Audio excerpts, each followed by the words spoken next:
Authentic Buddha Dhamma is about changing a perception. Main focus is to attain Nibbana, which is the ultimate liberation, ultimate freedom from all suffering. What we really suffer are our emotions. All human beings know humans are greedy, humans are hateful, humans are delusional. They are living in a duality of good and bad, of right and wrong, of rich and poor. As sadness, as sorrow, what we really feel is hate. Emotion is energy that is in motion. What happens outside, what is outside, are things that in existence that is neither right or wrong, neither good and bad. Message of Buddha has nothing to do with a religion, nothing to do with a caste, nothing to do with how rich or poor you are, nothing to do with the country, none of that. The explanation of the human mind, human body, and how we suffer. It is not Buddhism, it is Buddha Dhamma. Buddhism in the conventional world is another religion derived out of the message which is being practiced wrongly as the authentic message of Buddha. Having to take time from your life is already suffering. We need to see the reality of everything else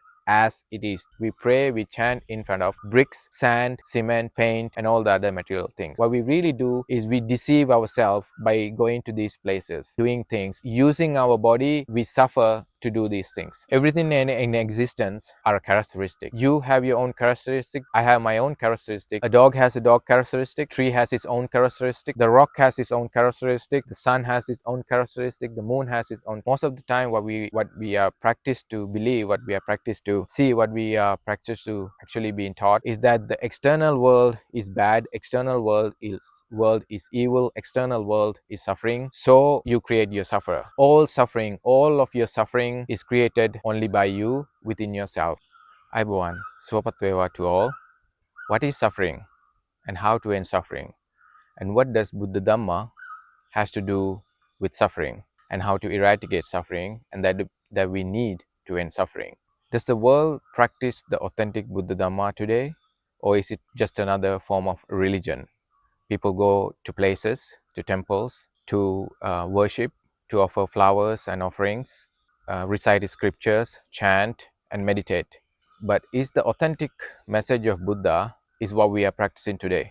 The authentic message of Buddha, main focus is to attain Nibbana, which is the ultimate liberation, ultimate freedom from all suffering, not just the suffering we feel, we encounter in our daily life. And how does one really suffer? When someone of us very close to us, when we lose them, or something of you that is very valuable, when you lose it, or something that happens to your life that is something very close to you, that you value a lot, we suffer. How do we really suffer? And what do we really suffer? If someone of close to us passes away, everybody suffers, everybody cries, everybody mourns. But do we really suffer the person we lost, or do we really suffer ourselves? As a human being, one really suffers are just our emotions, not the person we lost, not the car we lost, not the money we lost, not the life we wanted to when we don't get it. In the authentic message of the Buddha, the pristine Dhamma, what we really suffer are our emotions. Emotions of greed, emotions of hate, emotions of delusion. What is greed? What is hate? What is delusion? All human beings know humans are greedy, humans are hateful, humans are delusional. Delusion in the authentic Buddha Dhamma is actually the comparison, the judgment we have about the world, about the existence, about everything that we are surrounded with, our life from birth to death. Greed is what we like, hate is what we don't like. Greed is what we please, that we feel pleasure with. Hate is what we don't like, we averse from, that we are displeased with.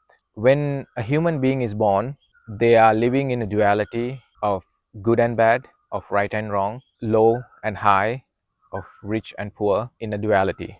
Did Buddha ask people to go to places? Did Buddha ask people to go worship?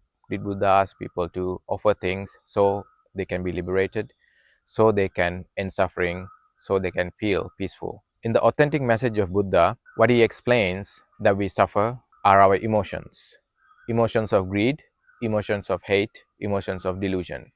All the emotions that we have different names for: love, sorrow, sadness, pleasure, desire, displeasure, what Buddha really talked about, derives from only three root causes. Anything that we cling to, anything that we like, anything that we are pleased with comes from the condition of greed of a human being. Anything that we displease, anything that we averse from, anything that we dislike comes from the root cause of hate. To choose from the pleasure out of the displeasure, to choose from what we like from what we dislike, one has to measure the good and the bad and the right and wrong of it. This is what Buddha talk about delusion. If we take a fruit, one may like the fruit, the other may not like the fruit. The reality of the person who like the fruit is that it is good, it is right. The reality of the person who don't like the fruit, it is bad and he dislikes. But the fruit is the same shape, the same color, same taste, same look, but there are two different realities from two people. This is what delusion, this is the delusion to choose between right and wrong, good and bad. On that, we create our emotions of greed, clinginess, or hate, the aversion. When someone close to us dies, we cry, we say we are sad, we say we are suffering, and we mourn and we weep. But do we really suffer the person or do we really suffer the emotion? In a human being, what we really suffer is the emotion of the aversion, of the dislike, because now the person is no more. Everything that we have planned to do with the person for the future, everything that we dreamed of to do with the person in the future, now we know that it is not possible, so we hate. As sadness, as sorrow, what we really feel is hate. The reason for this hate is the reason that we had clinginess, that we like the person, that we have attachment to the person, and we have a bondage to the person. So it is the same condition, the greed, when the person is no more, when we cannot do anything in the future with the person, or everything that we have planned, we have hoped for, when we know it is not going to happen, the same condition we had as greed, as clinginess, will now turn into hate, will now turn into aversion.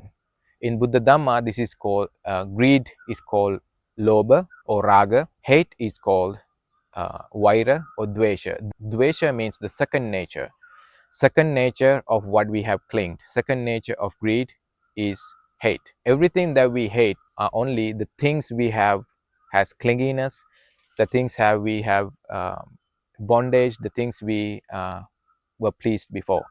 Other than that, nobody in the world will hate anything that they did not have any pleasure out of it, any likeness, any clinginess. Even if it is something that you did not encounter, but something like an idea, like a concept, to have a bright future, to have achieve a lot of things in your life, to gain titleness, to gain popularity, that you create within yourself as a concept, then you cling to it, then you over time you build over this greed, adding more and more things as the world moves on, and it builds over time throughout our life. When we really going on, everything that happens, everything that we encounter will not happen exactly the way as we planned, as we have claimed, as we have created raga before. When it does not happen, the emotions we have created within ourselves as greed, as the clinginess, as the attachment, as the bondage, now, because it doesn't happen the same way we expected, this feeling, this emotion we have now turns into a second nature, which is called dvesha, which is called aversion. Now what we don't like the feeling we had before, it's the same feeling now have turned into another state. Now we don't like within ourselves. That is what we suffer when someone of us died. Like I said before, the greed we have created, everything we have done with the person, all the experiences we had in the past with the person, and through that all the emotions we have created within ourselves, within our system, as emotions. Emotion is energy that is in motion. We feel something like a tightness, sometimes we feel light, sometimes we feel tightness, sometimes we feel pressure within ourselves. So everything that we have created, all the experiences we encounter, we had with the person who passed away, now we are not able to experience it anymore. And all that emotion we have created, and knowing that in the future that we won't be able to have any more experiences with that person, and also all the concept, all the future, the dreams and hopes that we have created to have in the future with the person. Now we know it is not going to happen, it is not possible. So the emotion, the energy that is in motion within ourselves about the person now does not know what to do. Now there's nothing to cling. The person is no more. There's nothing that we can cling about the past. There's nothing we can cling about the future. So this turns into hate. That hate, when we cannot bear it, it becomes our sorrow, and we cry, we weep, we tear, and this moves on, this continues, depending on how clingy you are, depending on how attached you are to the person. It takes time for a person to one would not completely be out of it unless this person achieve Nibbana, which is the ultimate end to suffering, which is ultimate pleasure, what Buddha really talked about. To reach ultimate pleasure, to reach ultimate Nibbana, to reach ultimate end to suffering, a person has to eradicate all their emotions. We think that emotions are actually good. We think that emotions are actually our right. But in reality, what really happens is actually when we become emotional, when we become greedy, when we become hateful, when we become delusional, when we start to judge, when we start to criticize the world, there's something called karma happen within us. Karma, not karma. Karma is a wrong translation. It should be karma. Karma as seeds, as it calls karma bija, that means seeds. Seeds are planted in us as characteristics, so they will take root and grow in the future. And also, how does one really suffer? And how does it happen? The reason human beings suffer is because they are alive, because they are living in an existence. The reason for them to live in an existence, to be alive, is the reason that they have been born into this existence. And in the existence, how do you really suffer? A human being suffer, as Buddha mentioned, is because of 5 doors. Let's just call it doors. They are the door of, because you see things you suffer, because you hear things you suffer, because you taste things from your tongue you suffer, because you smell things you suffer, because you touch things you suffer, to your skin, it's also called tactile, you suffer. And also internally, because of the thoughts that arises within us. You could be sitting down in a beautiful place with a beautiful view, but in your memory, in yourself, in your mind, if you keep thinking about something in the past or the future and you worry, you suffer. So the thoughts also is another door which is internal in us, that we suffer. Thoughts come to us, we cannot stop, and when they come, if we like the thoughts that comes, we cling to them. If we don't like the thoughts that comes, we averse from them. We feel hateful, we feel sorrow. So the main 5 doors, the main including the mind, including the thoughts we have, are the only way that human beings suffer. When you see something, you describe it as beautiful or ugly. When you hear something, you describe it as beautiful or ugly. When you taste something, you describe it as tasty or not tasty. When you touch something, you describe them as pleasurable or displeasurable. Smell something, you describe it as pleasing and displeasing. Let's take an example. If you hear something that is pleasing, let's just say a song. There are songs that you hear. When you hear, you have a clinginess, you have a likeness to it, you create a bondage to it, so it becomes your most favorite song, the most likable song. You keep listening to it. But there are songs, there are music that a lot of people mention as, okay, I don't like this song, but I like this song. Same way, when you see something, it could be a person. I like this person, I like the look of this person, I don't like the look of this person. I like how they wear, and I don't like how they wear. Same thing, if you smell something, you again compare.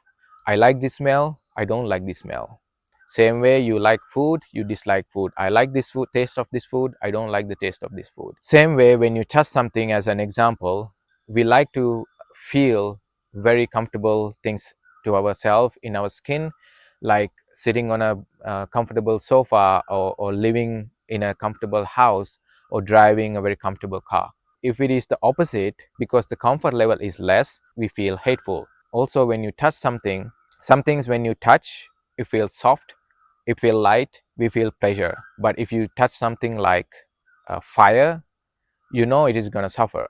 So the comparison here, actually what happens outside, what is outside, what is there outside, are things that in existence, that is neither right or wrong, neither good and bad, neither comfort or discomforting. It is ourselves that we create, that this is comforting and this is discomforting, this is beautiful, this is ugly, this is tasteful, this is not, this is pleasurable to hear, this is not pleasurable to hear.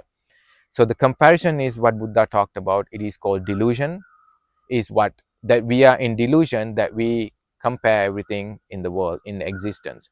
So we create our suffering.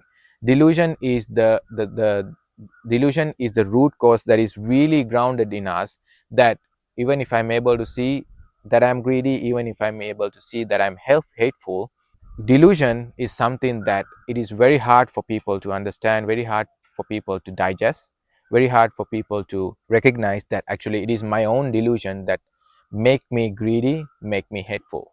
In authentic Buddha Dhamma, the authentic message of Buddha has nothing to do that you need to go outside, you need to pray so your greed will be uprooted, your hate will be uprooted, you need to offer things to other people, to chant material things, flowers, food, everything, then your suffering will be gone. There's nothing that you need to go build statues and worship in front of statues and some suffering will be gone. That you need to recite scriptures, meditate to end suffering. Authentic Buddha Dhamma is about changing a perception to end the suffering that Buddha ended, to attain Nibbana that Buddha attained, to see the reality and the truth of existence. One has to look, one has to feel, one has to do, one has to see, and need to have the perception of a Buddha, so they are able to see the same thing. Because the mundane world, the mundane people in existence, the majority cannot see that they are in a delusion. That's why very rarely a Buddha comes and tells this to the whole world. It doesn't matter which religion you practice, it doesn't matter what culture you are in, it doesn't matter what you eat, where you live, your country, your race, it doesn't matter who you are, because the authentic message of Buddha has nothing to do with a religion, nothing to do with a caste, nothing to do with how rich or poor you are, nothing to do with a country, none of that. Authentic Buddha Dhamma is the explanation of the human mind, human body, and how we suffer. Human eyes, how it does it contact with the rest of the world, how we create our suffering, how our ears contact with the rest of the world, how we suffer, how our mouth, our tongue contact with the rest of the world, how we suffer, skin, nose, and mind. From all these, the only way, the only thing, only reason that we suffer. Other than that, the authentic message of Buddha, that is why it is not Buddhism, it is Buddha Dhamma. Buddhism in the conventional world is another religion derived out of the message which is being practiced wrongly as the authentic message of Buddha. Buddhism in the conventional world, no matter how much you learn, how much you read about Dhamma, how much you think about it, how much you talk about it, how many certificates you have, whether you have degrees, whether you have masters, whether you are a monk, whether you are a Dalai Lama, to be honest, it doesn't matter if you do not understand your own mind and body, how does it function, how do we create suffering, and if you are not able to show the people that this is how you create your suffering, this is how you cause your all suffering, in fact, is because of your eyes, because of your nose, because of your mouth, tongue, because of your skin, because of your ears, and how you think. In the authentic message of Buddha, one does not need to put on a robe, one does not need to leave their house, one does not need to leave their responsibilities, their families, and their work. The message has been wrongly interpreted and translated to the world. If you are going on the path of the Buddha, if you're going on the path of Nibbana, that one needs to put on a robe, one needs to leave the house, one needs to do everything that a monks do. This is all wrong practice. This is all wrong teachings of from the authentic Buddha Dhamma, from the authentic message of Buddha. Because a Buddha is someone who comes to this world to end suffering for all human beings. So to end suffering, Going to a place, having to spend time, having to spend money, having to read, having to recite scriptures, having to wear different clothes, having to take time from your life is already suffering. How do we end suffering is at this present moment, not in the future, not in a later time in your life, when you have, after you have done everything in your life, and then towards the end you put on a robe, go to a temple, meditate. That is not the authentic practice. That is not the message of Buddha. One needs to understand, while they're living their life, while they're conducting their life, while they're conducting their daily life, how do we really suffer is because when we see things, we start to compare. When we hear things, we start to compare. When we touch things, we start to compare. When we taste things, we start to compare. We smell things, we start to compare. And then internally, our mind, every time thought comes to us, we compare. Then we feel emotion inside. Then we feel suffering inside.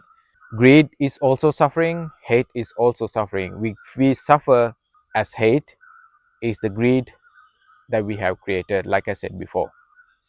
Going in front of a statue and worshipping, one does not, nothing's going to happen. According to authentic Buddha Dhamma, we start to see the reality of everything as it is. How do we identify the things we suffer? We need to see the reality of everything else as it is. We see the reality as it is. How do we see the reality as it is? When you go in front of a Buddha statue, usually in the conventional Buddhism, you bow down, you worship, chant in front of it, you offer things in front of it. What Buddha really says, to look at everything as it is to look at the statue. What does the statue is made of? Bricks, sand, cement, paint, all the material things. If you really go deeper into it, to look at the reality of it, we worship, we pray, we chant in front of bricks, sand, cement, paint, and all the other material things. And before the statue being built, do we worship the sand? Do we worship bricks? Do we worship cement? Do we worship paint and all the other material things? We don't.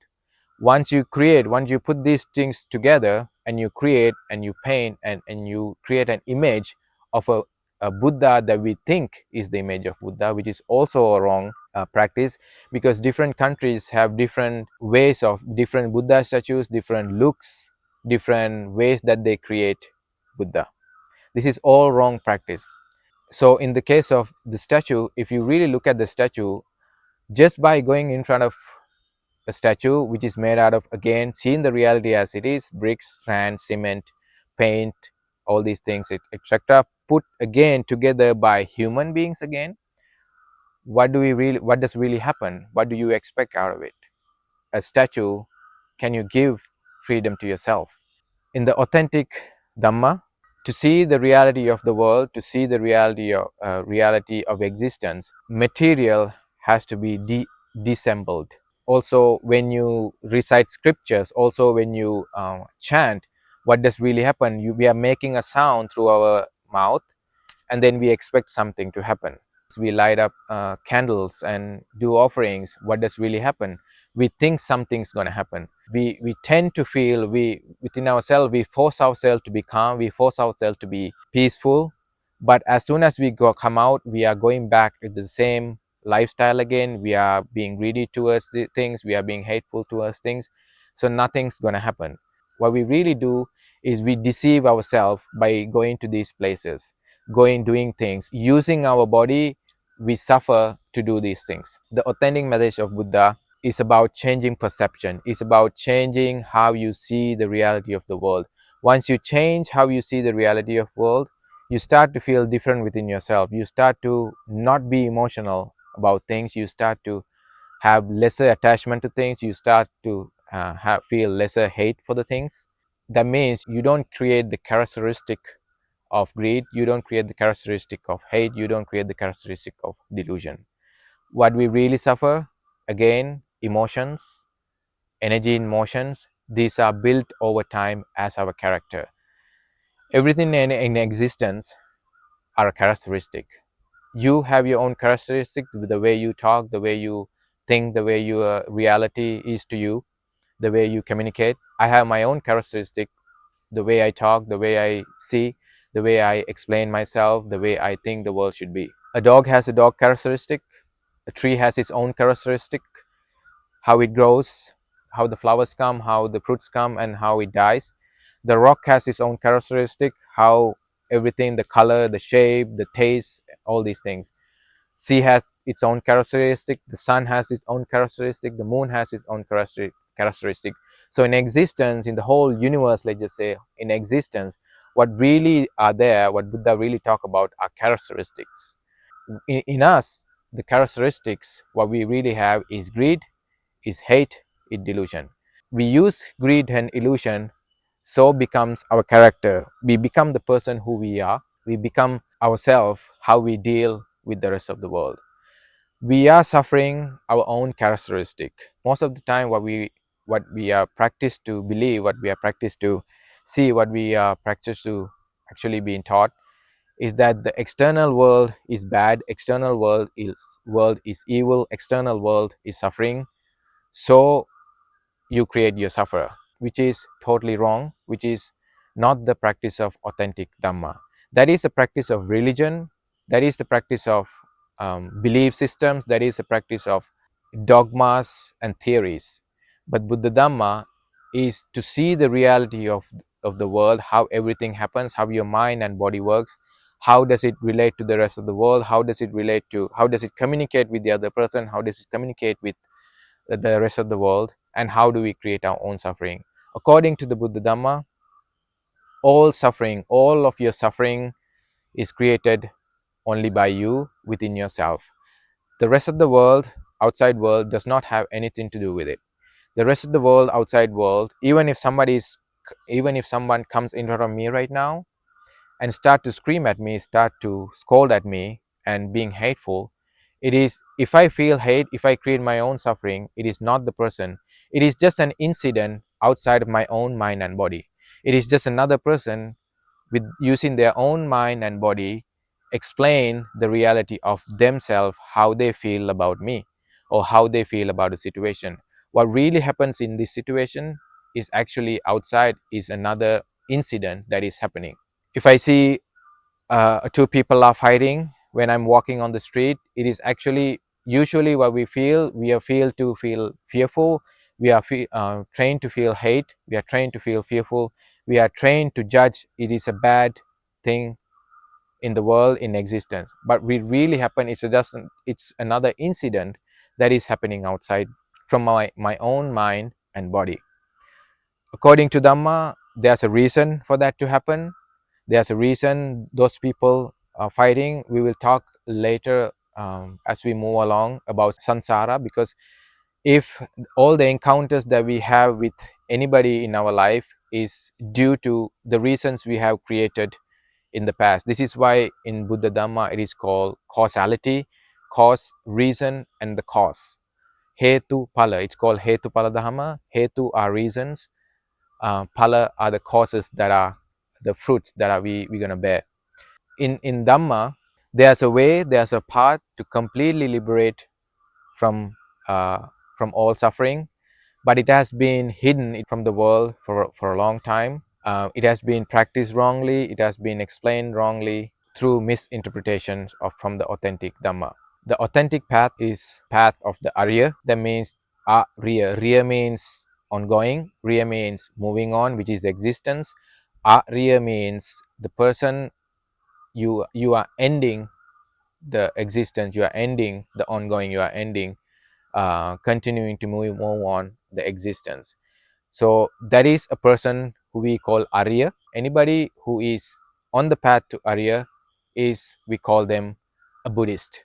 Because again, a Buddhist in the world, there's a wrong interpretation.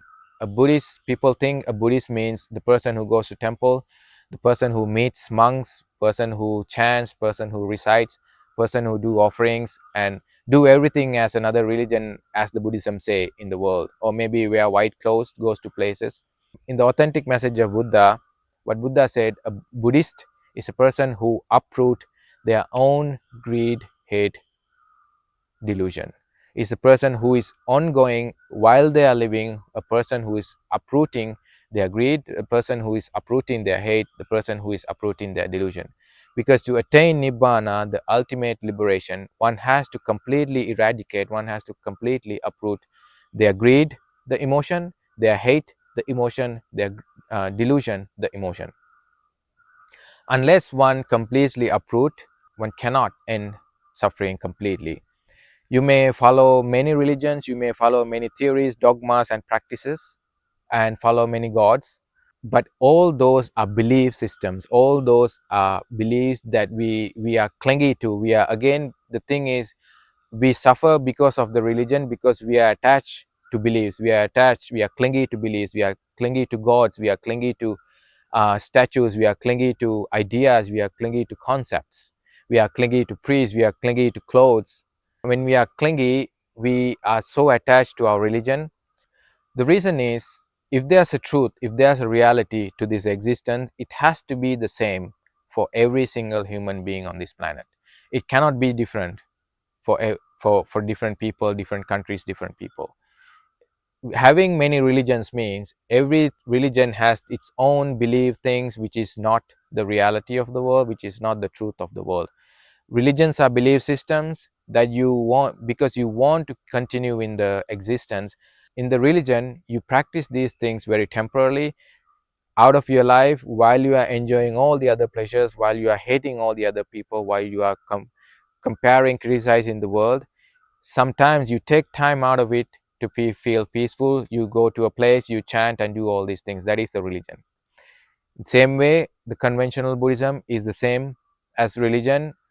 You are a Buddhist conventionally only when you're at the temple, only when you do these things. But according to the Buddha Dhamma, to end suffering, we need to act every single moment of our life.